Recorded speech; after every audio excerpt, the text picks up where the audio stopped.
निश्चितपणाने श्रद्धा आणि सबुरीचं फळ मिळालेलं असं मी मानतो।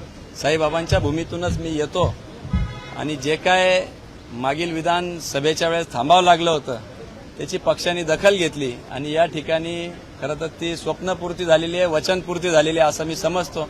त्याबद्दल आदरणीय महाराष्ट्राचे कार्यसम्राट मुख्यमंत्री देवाभाऊंचे मी पुनश्च एकदा आभार मानतो। केंद्रीय नेतृत्व अमितभाई शाह साहेबांचे आभार मानतो, तसेच प्रदेशाध्यक्ष आणि कोर कमिटी या सगळ्यांचे आभार मानतो।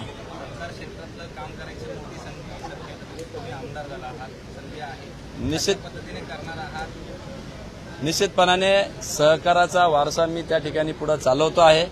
स्वर्गीय माझे आजोबा शंकररावजी कोल्हे साहेब हे अनेक वर्ष सहकारासाठी त्या ठिकाणी महाराष्ट्रभर काम केलेलं आहे, मंत्री म्हणून देखील या महाराष्ट्रामध्ये सेवा दिलेली आहे आणि त्यांचाच वारसा आमच्या मातोश्री असतील, वडील असतील, माजी आमदार कोल्हेताई विपिनदादा कोल्हे यांनी पुढे चालवला आणि तो मला आज देवाभाऊंच्या रूपाने ही संधी परत या ठिकाणी मिळालेली आहे।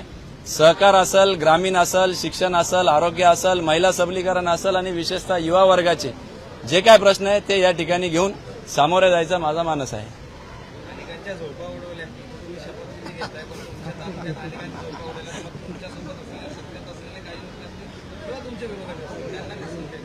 नाही, असं काही कोणी विरोधक नसतो। आमचा काही बांधावरून कोणाशी भांडण नाही, तात्विक वाद आहे आणि त्याच्यामुळे निश्चितपणाने सकारात्मक राजकारण करण्याचा आमचा भर आहे आणि त्या पद्धतीने सकारात्मक दृष्टिकोन ठेवून सगळ्यांशीच जुळून घेऊन जनतेचे प्रश्न सुटण्यास प्राधान्य देऊन त्या ठिकाणी काम करणार आहे। पहिलं काम पश्चिमेचं पाणी पूर्वेकडे वळवण्याच्या दृष्टिकोनातून आमच्या ग्रामीण भागातील शेतकऱ्यांच्या दृष्टिकोनातून महत्त्वाचा प्रश्न आहे। 190 टीएमसी पाणी त्या ठिकाणी समुद्राला वाहून जातं, ते जर वळवलं तर नाशिक नगर सहित मराठवाड्याचा दुष्काळ मुक्त होण्यासाठी मदत होणार आहे।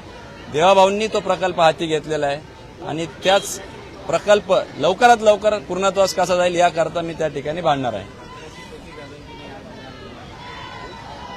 नाही, ह्या टोपीचा अनेक अर्थ आहे, ज्यांचा वारसा मला या ठिकाणी मिळाला असे आमचे आजोबा स्वर्गीय शंकररावजी कोल्हे साहेब। त्याचप्रमाणे ज्या भागाचं मी प्रतिनिधित्व करतो हा ग्रामीण भाग आहे, ज्या क्षेत्राचं मी प्रतिनिधित्व करतो तो सहकार क्षेत्र आहे। या सगळ्याचं प्रतीक म्हणून ही टोपी खरं तर आज मी घातलेली आहे आणि आमचे सर्व ज्येष्ठ कार्यकर्ते खरं तर 93 वर्षाचे आमचे एक आजोबांचे सहकारी आज शपथविधीसाठी आले होते।